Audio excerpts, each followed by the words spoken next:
Milsurp Garage, back here with what looks like, this looks like a family friend, right?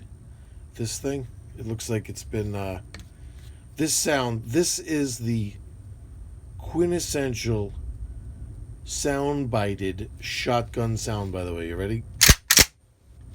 That's the sound that every single Foley artist has for a shotgun racking sound. Well, what do we have here? This is the Winchester Model 12. And you're going to say, well, you've done a Winchester Model 12. That was my younger Winchester Model 12. Let's look that up. I should have that information right in front of me.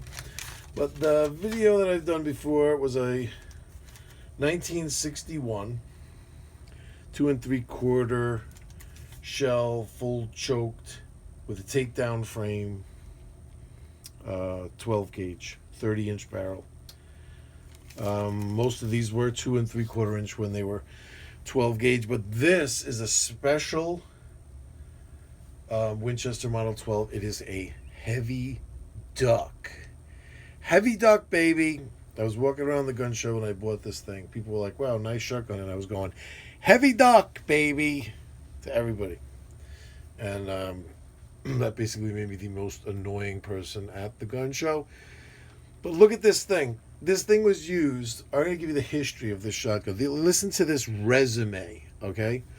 It was used by the Army, the Navy, the Marines in World War I, World War II, World War III, no, Korean War, Vietnam War, all right? Let me go on. It's a joint venture of design from, I'm not really sure. I know I read it somewhere. Someone did something and someone did something else, and it just came together. But T.C. Johnson and John M. Browning, this is basically the design that actually led to, I'm not 100% sure if this is correct, so somebody might absolutely destroy me. But I think it's the design that actually led to the Remington 870. It's like a distant grandparent. They made these things from 1912 to 1964 with special production runs until 2006. That's why my other one is what did I say it was? A 61. So that was like kind of close towards the end of production. But this one's a 55. That's a cool year. What's special about the heavy duck, you might ask? Well, I'm going to tell you. Oh, and by the way, they made about 2 million of these things all together. And what else do we have? Oh, here, I could look it up here. It was designed by T.C. Johnson and was based on the design of the 1893, 1897, which of course we're familiar with. We've done videos on those by John Browning. So that it used a sliding forearm or pump action to cycle the mechanism. See that? You might be like, well, yeah, they all use that. No, not back then. In 1912, this was something that was new. So that's why Browning gets credit, is because Winchester kind of, had to use his patents and stuff like that. You know what I mean? The Winchester Model 12 was a, let's see. Of course, I'm reading along here. See, it's like, oh yeah, here we go. This is what I was saying. The competition came from the less expensive 870, which was introduced in 1950. So maybe what I was saying was absolutely untrue. I'm gonna have to do another Remington Model 870 video because I have a couple of interesting variations of those. Maybe we'll get into that. So let's take that 870 statement out of there, because maybe that isn't true. It might have been some other shotgun I was thinking of, but I'm sure John Browning's name was somehow attached to it, but it might have been through a different avenue. But so we'll address that in the future. Yeah, see, right here in the information I'm reading, they shout this one out. It says, Model 12 shotguns manufactured after 27 were chambered for 2 3/4 inch shotgun shells only, although some specialized models, such as the Heavy Duck gun Model 12, were chambered for, and here we go, this is what makes it special, 3-inch super speed and super X shells. This is what Winchester called them. It's basically a 3-inch magnum. So there we go. That's what we get here is 3-inch shell capability. All right, let's dig in here. We have a, ooh, that was terrible. We have a, it was a desk shot. It was a desk pop right there. This rubberized butt plate, this beautiful wood. This thing was gorgeous. I got to tell you the story of how I found this thing. What had happened was, I was at a gun show. Like I told you, see on its takedown. Here's the takedown mechanism. Look at this, it's so beautiful, but somebody slipped with a screwdriver right here and made one gouge. I did not do this, but look, can you see that? Does that shine? Does that come through? It's like one gouge right. Somebody was like, oh, just take this off. Oh. Thanks, dude. Thanks. That's why you get yourself, we got to go through, I don't know if I ever did a tool video. We got to go through some tools. You know, you go like, I don't need a screwdriver set. I don't know if I've ever shown this before. I don't need a gun screwdriver set. Yes, you do, and I'll show you why. You go like, what do I need? What do I need all those bits for? Look at them all. Look at them. There's a reason for all of those bits. Trust me, every single one of them. You got to go through that, and you got to perfectly fit the screw you're looking to take out to the screw, to the actual screw head. The screw head to the actual driver. Trust me. No slippage, and you'll be fine. Well, anyway, let's get back to this guy again. Let's, which snap cap should I use here? Let's use my, I like these, my bees dry fire snap caps. Let's take 3 of these and send them through. We load them up here. Well, these are only 2 3/4, though I don't have 3-inch ones. See, you're always going to think that the Model 12 is broken because of that, but there's a recess here. That's what that's for. If you push down, you'll be all right. See how it sticks out? And even that'll come over it like that. And you're like, what's going on? They're not going in the tube. They don't go in the tube. Yeah, I'll put one more to show you.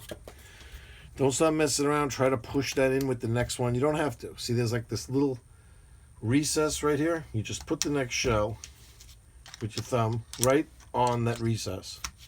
And you just push. When you push, this is tapered at an angle to shove that shell back up in the tube. See that?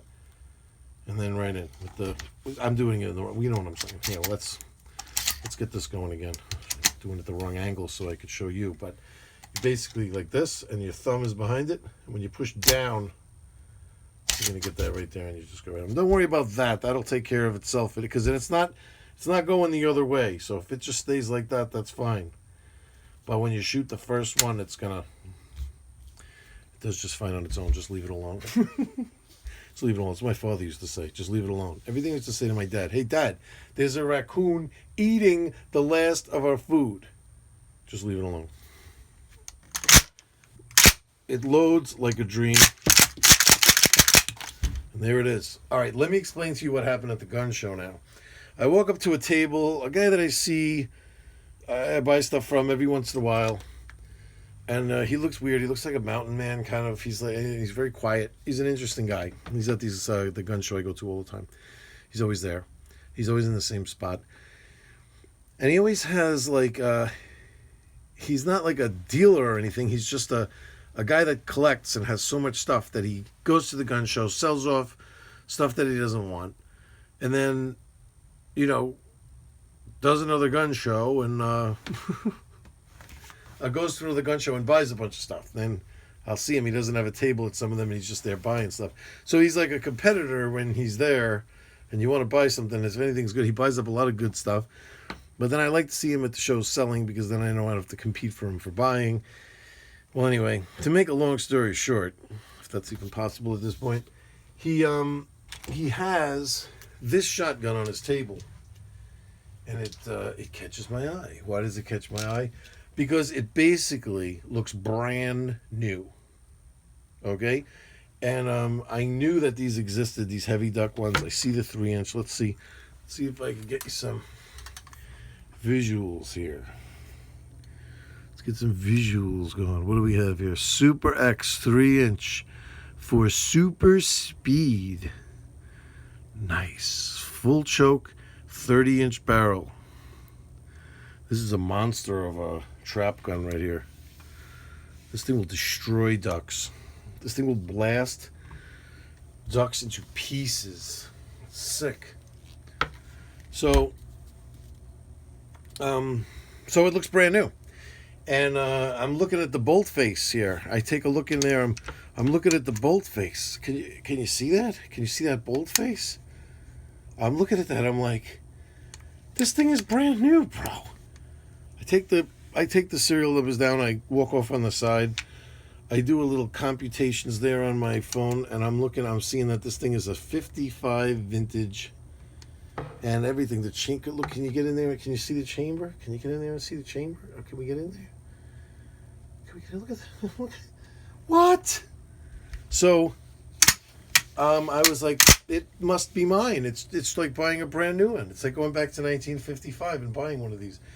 Now, he didn't have it priced like a brand new one, so I was lucky. But he didn't have it priced like your general Model 12 either. He definitely knew it was the 3-inch heavy duck guy. He knew what he was doing, but I think just because of its condition, it should have been,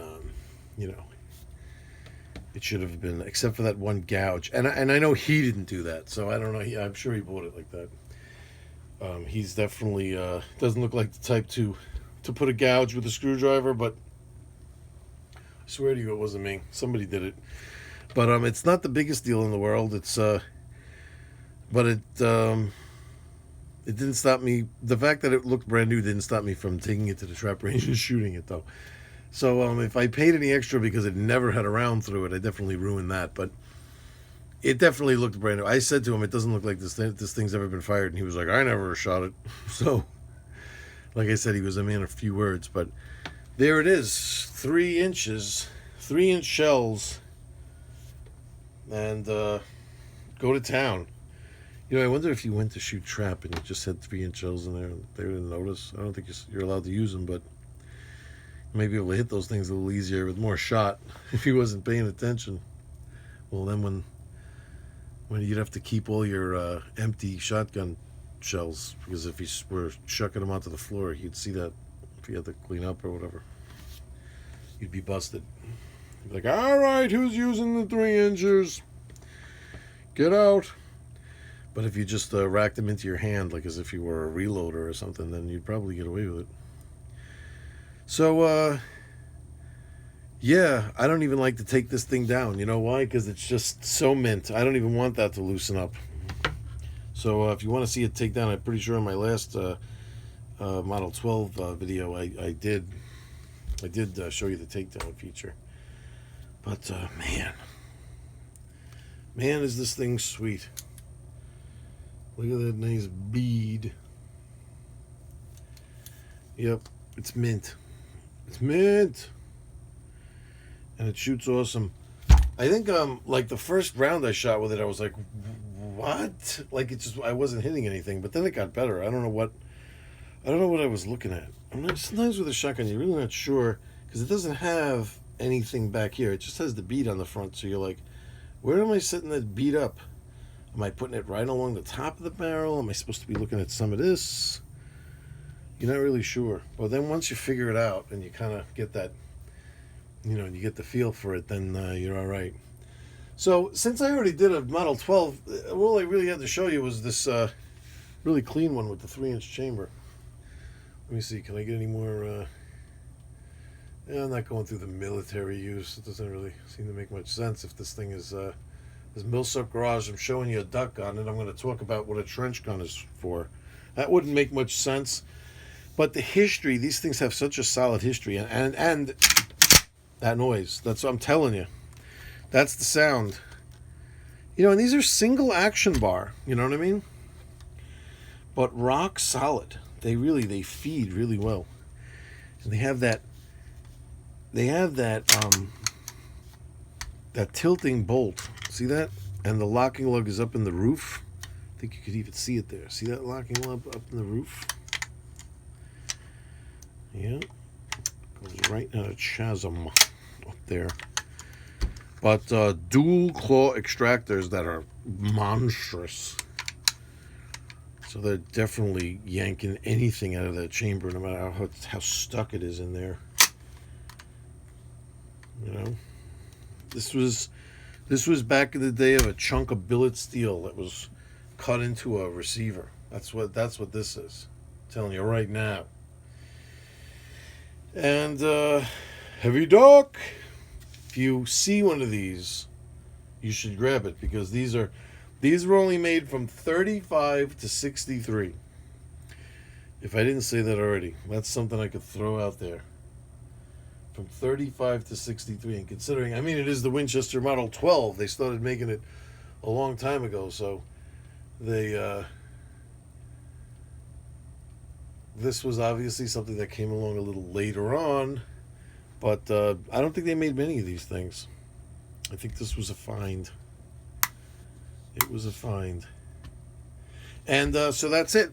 Listen, it's Saturday. I think I'm going to post another video up on Sunday, so I'm going to do a little back-to-back. I've been a little lax with you guys lately, and and I got to tell you how this monetization thing is going.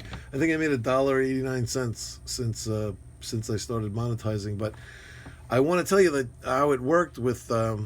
Should I tell you here? Nah, because no one's really going to hear it. Towards the end of the videos, everybody starts to tune out. I might make a special video just to give an update on the monetizing, but it really went well. Just in a nutshell, so I'm going to cover it again later on, but in another video. But just in a nutshell, they refused to monetize, like, I want to say 3/4 of my videos. They said they're not in line with what advertisers, blah, blah, blah, blah, blah, like that. And I was like, oh, here you go. That's what happens with gun channels. There was like a few videos, like the ones of me sitting by a field talking about Memorial Day, that they said okay. And there are other ones, they use like an algorithm. It's weird. I don't know how I guess they see gun, they hear the word gun, they hear the word bullet, they whatever. And they just, those get chucked. But what I found was that you can appeal the video. You can appeal it. And I appealed every single one. It took like forever. You have to do them one at a time. And I went through and I appealed them, and I want to say 85 to 90% of the ones I appealed, they allowed to be monetized, whatever. So I was like, oh, that's pretty cool. So then, but I'm not sure. I'm not digging this monetizing. I think unless you have a channel where you have like millions of people watching, it doesn't make any sense. Like I said, I really think I made like 62 cents. So it's not even worth it. I don't even want people out there having to watch it, pause of, like skip a video or do whatever. But I have that YouTube Premium thing, so I never watch any videos. So I'm wondering what happens with. I wonder if they just put videos on my stuff anyway, even if I'm not monetized. So I think that's what happens. I think there's ads on your videos no matter what. But when you become a partner and you monetize, they give you a piece of that. That's basically what happens. So I guess it doesn't really make a difference. I might as well just leave them up there monetized. But the YouTube Premium is definitely pretty cool, because then you don't have to worry about ads at all. You know what I'm saying? Boy. So you want to try to give a quick explanation. Heavy duck, baby! There it is. We'll rock and roll. Next time I do a video from the range, the trap range, I'm going to bring this thing. That's what'll happen. See you guys later, and see you guys tomorrow. I'm making another video tomorrow, so I'll see you then.